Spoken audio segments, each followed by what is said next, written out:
est vraiment content de lancer le projet du Fonds EcoLeader. Dans le fond, le Fonds EcoLeader a été créé pour répondre aux besoins qui ont été émis par le milieu depuis déjà plusieurs années. Et même si on savait, nous, les partenaires et tous les gens qui travaillent en développement durable, en développement économique, on savait c'était quoi. On avait une idée là, des freins aux entreprises, que les entreprises avaient à adopter des pratiques éco-responsables, des technologies propres, bref, à se verdir.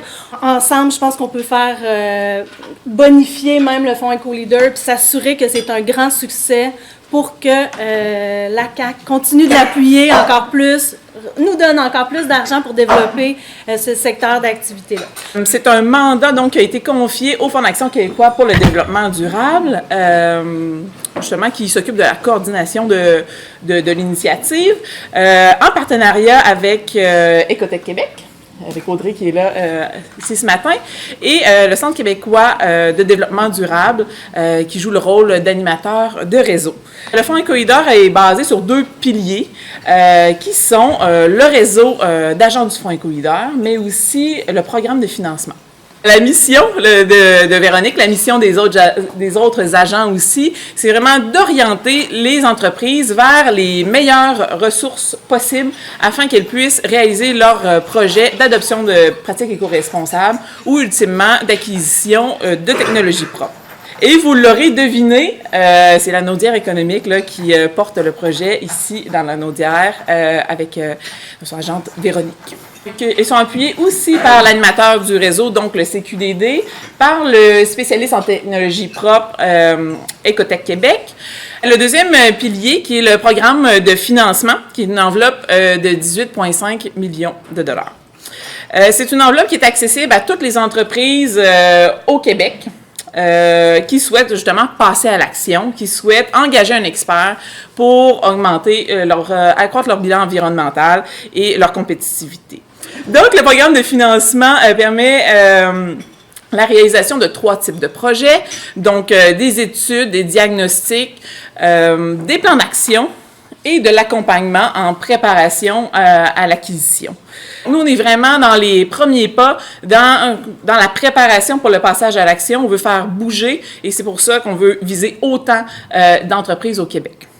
Donc, 2 types de projets qui peuvent être déposés dans le cadre du Fonds EcoLeader. On a un volet 1 qui est le volet entreprise. Donc, une entreprise peut déposer un projet vraiment pour engager un expert et être capable de vraiment répondre à des besoins qui lui sont propres pour justement son passage à l'action.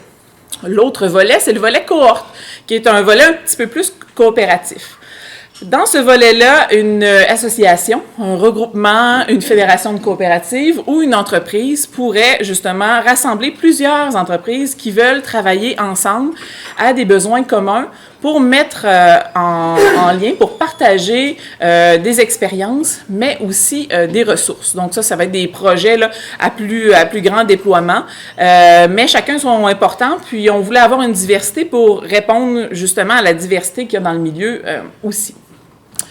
En ce qui concerne les montants qui sont accessibles dans le cadre du Fonds EcoLeader, on parle notamment, donc, on a 2 volets, donc le volet pratique éco-responsable, le volet technologie propre. Donc, pour les pratiques éco-responsables, c'est 10 000 $ par catégorie de projet, donc 10 000 $ études, plan d'action et finalement accompagnement, qui peuvent être combinés dans le cadre d'un projet d'entreprise jusqu'à 30 000 $. Dans le cadre du Fonds EcoLeader, on parle toujours de 50% des dépenses admissibles.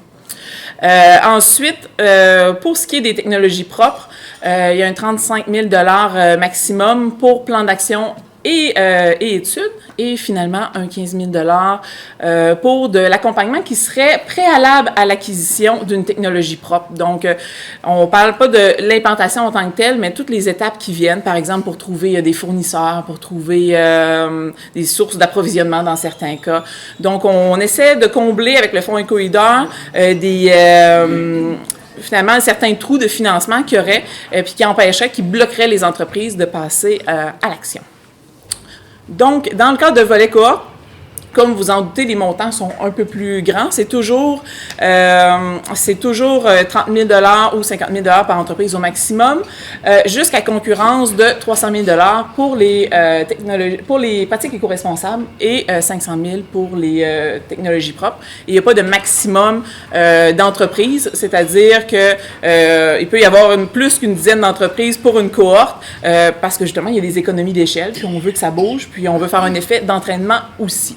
Je vais vous parler des technologies propres, des bénéfices des technologies propres, de certains défis que rencontrent les entreprises qui souhaitent en adopter, puis du rôle du Fonds Éco-Leader et d'Écotech Québec en fait dans l'implantation de justement technologies propres. Alors, très simplement, qu'est-ce qu'une technologie propre finalement? On peut commencer par là parce qu'il en existe vraiment des centaines au Québec qui peuvent être applicables à tout secteur et à toute industrie. Donc une technologie propre, c'est un bien, un matériau, un équipement qui poursuit deux objectifs. Le premier, c'est bien sûr de réduire les impacts environnementaux qui sont associés. Et le deuxième, c'est d'améliorer la compétitivité et en fait le bilan économique des entreprises qui les adoptent. Donc je vais développer un peu plus tard, mais avant je voulais faire un tour d'horizon des technologies propres en donnant quelques exemples finalement qui peuvent s'appliquer.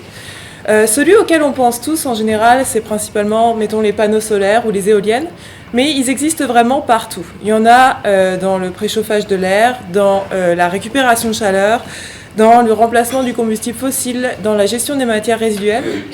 Vraiment, que ce soit dans l'agriculture ou dans la mobilité durable, dans l'industrie lourde, il y a une technologie propre qui peut s'appliquer à une entreprise ou à une organisation, quelle que soit sa taille et quel que soit son secteur.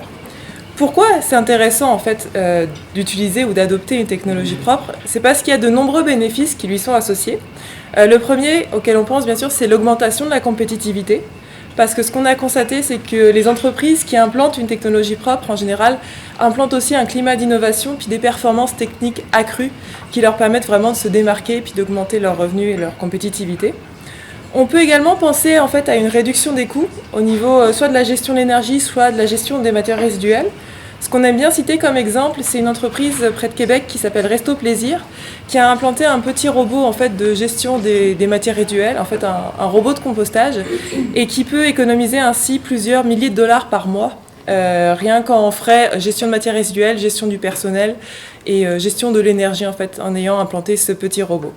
Donc c'est un autre point aussi qu'on souhaite développer, c'est que en des années de pénurie de main-d'œuvre, les technologies propres permettent aussi une rétention de personnel ou voire une attraction de talent en fait dans les entreprises qui les adoptent, dans la fréquentation de sa clientèle de par ce changement positif qui est là. Donc comme on le voit en fait, les technologies propres ont vraiment plein de bénéfices. Maintenant, pourquoi est-ce qu'il n'y a pas tant d'entreprises qui les adoptent? Quels sont les freins? En fait, on en recense en général 3. Le premier, c'est vraiment le budget limité. C'est le premier frein que les entreprises nous citent en général pour adopter des technologies propres.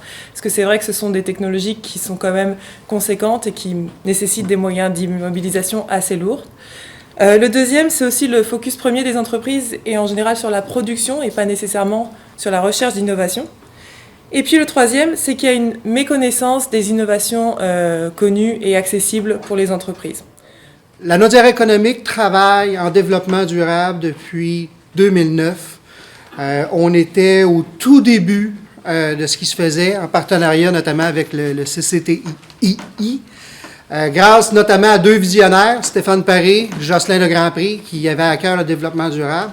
Je peux vous dire qu'à ce moment-là, on ramait pas mal tout seul.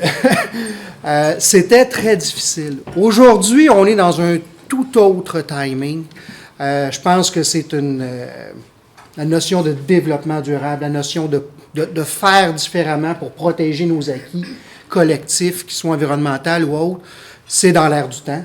Pas plus tard il y a quelques jours, il y avait une marche monstre qui a monopolisé un ensemble de citoyens sur ce dossier-là. C'est aussi un timing pour la Naudière économique, avec la présence de Véronique, avec, je vous dirais, le momentum qu'on a en matière de développement durable pour nous, de devenir porteur d'un fonds en partenariat du fonds Éco-Leader par l'agente Véronique. C'est vraiment une opportunité, honnêtement. Merci beaucoup de nous faire confiance à ce niveau-là. Mais je vous dirais que c'est surtout aussi un timing pour les entreprises. Et là, je sais qu'il y a des gens des médias dans la salle. C'est très important de relayer ce message-là. Il y a quelqu'un tantôt, je pense que c'est vous, Mme Sommet, qui avez identifié un terme qui est cher à mes oreilles, compétitivité. Ben, c'est de ça qu'on parle ce matin. On parle d'un outil, d'un levier financier qui est une aide financière dans certains cas. Donc, souvent, on accroche un mot comme subvention, des choses comme ça, mais c'est un élément qui est important à identifier. Mais on parle d'un levier qui est présent pour augmenter la compétitivité des entreprises. Pourquoi? Parce que le consommateur d'aujourd'hui est sensible au niveau du développement durable. Parce que le travailleur que vous tentez d'attirer est sensible aux efforts que fait son employeur en matière de développement durable. Parce que le consommateur, lui, va avoir éventuellement un choix à faire dans l'acquisition d'un bien ou d'un service, et la notion de développement durable demeure un atout fondamental dans l'époque actuelle, mais je pense que c'est aussi pour l'époque de demain. Donc, le Fonds EcoLeader, c'est une première, en passant. On nous a informé tout à l'heure qu'on était la première région à annoncer notre collaboration. La première région à annoncer Véronique. J'ai dit la meilleure tantôt. Je m'excuse. Pour nous, c'est vrai. Donc, une excellente conseillère qui travaille depuis longtemps au sein des entreprises en matière de développement durable. Pour ceux qui ne le savent pas, la Naudière économique, c'est un véhicule collectif qu'on s'est donné au niveau des acteurs du développement économique dans la région. C'est un outil encore là de travail qui nous permet de mettre en œuvre un ensemble de services ou de produits au bénéfice des entreprises de chacune des localités. Mon premier rôle en tant qu'agente éco-leader, c'est de sensibiliser et de mobiliser les entreprises afin qu'elles puissent, en fait, mieux comprendre les opportunités des pratiques éco-responsables dans leurs pratiques d'affaires, mais également voir les opportunités d'implanter des technologies propres au sein de leur entreprise. Donc, pour ce faire, une des premières choses, c'est de faire connaître le programme en fait, aux entreprises. Je dois également susciter l'intérêt des entreprises. On parle beaucoup d'entreprises, là, mais les entreprises ciblées dans le cadre du Fonds EcoLeader, tu l'as peut-être mentionné rapidement tout à l'heure, Amélie, mais c'est principalement les PME, mais également les entreprises d'économie sociale qui ont un volet marchand. Donc, pour susciter l'intérêt, il faut d'abord faire connaître quelles sont les opportunités, les bonnes pratiques en matière d'éco-responsabilité et de technologie propre. Et pour ce faire, à travers au cours des 4 prochaines années, on va organiser différents événements dans chacune des MRC. Ça va être des ateliers de maillage, par exemple, des conférences, des formations, des ateliers de travail, et que ça devienne un levier supplémentaire pour amener les entreprises à innover et à améliorer leurs pratiques d'affaires. C'est la façon dont on voit le projet chez nous, chez la Naudière économique. Un autre de mes mandats, évidemment, c'est d'arrimer le Fonds EcoLeader et les activités qu'on va faire avec l'ensemble des acteurs socio-économiques du territoire. Puis dans la Naudière, depuis déjà quelques années, on constate qu'il y a plusieurs entreprises qui sont déjà sensibilisées. Tout à l'heure, Olivier l'a mentionné, là, ça fait déjà quelques années qu'on travaille avec les entreprises du territoire. Donc, il y en a qui sont rendus déjà, là, qui ont en fait que le développement durable fait partie carrément de l'ADN de l'entreprise, donc de leur modèle d'affaires. Donc, avec ces entreprises-là, ce qu'on souhaite faire, c'est évidemment aller plus loin, les amener à innover dans leurs pratiques au niveau du développement durable. Pour les entreprises qui sont encore en mode exploration, on va dire, ou ont une sensibilité un peu moins développée, bien, le Fonds EcoLeader cherche à aller sensibiliser et mobiliser ces entreprises-là. Donc, ce qu'on souhaite finalement, c'est augmenter le bassin des entreprises qui vont être sensibilisées à la mise en place de pratiques éco-responsables et de technologies propres. Concrètement, tout à l'heure, Amélie parlait là, de notre rôle. La Naudière économique, on va être un peu un point de chute. On l'était déjà, je dirais, mais on veut augmenter, en fait, et améliorer ce service-là. C'est-à-dire que lorsqu'une entreprise dit, bien, moi, j'aimerais ça, implanter des pratiques d'affaires éco-responsables ou explorer davantage les technologies propres, rencontre Véronique, donc viens me voir. Ensemble, on fait un peu un diagnostic de ses pratiques d'affaires, de ses besoins, des opportunités pour son secteur d'activité.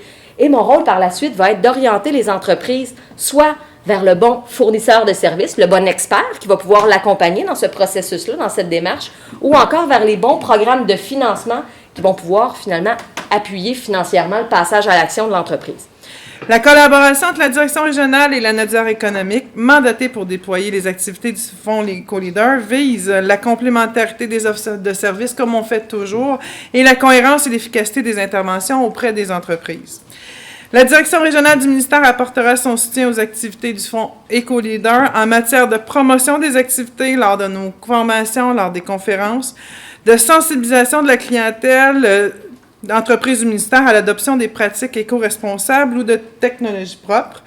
Lors des accompagnements conseils stratégiques, nos conseillers sont sur le terrain, ils sont dans les entreprises. Soyez assurés, ils vont faire la promotion et référer à Véronique. Lors de nos événements organisés par la direction régionale et en collaboration avec la Nosa économique, notamment nos MPA, qui sont nos meilleures pratiques d'affaires, et lors de référencement de l'agent à Véronique, en fait, des entreprises intéressées à adopter des pratiques. Nous sommes donc très heureux d'appuyer la Nosa économique dans le déploiement de l'offre de services du Fonds Éco-Leader, visant à appuyer les entreprises lanodoises dans le développement et l'implantation des technologies propres, ainsi que dans leur démarche d'adoption de pratiques d'affaires éco-responsables. Merci beaucoup et bon succès à Véronique. On sera là avec toi.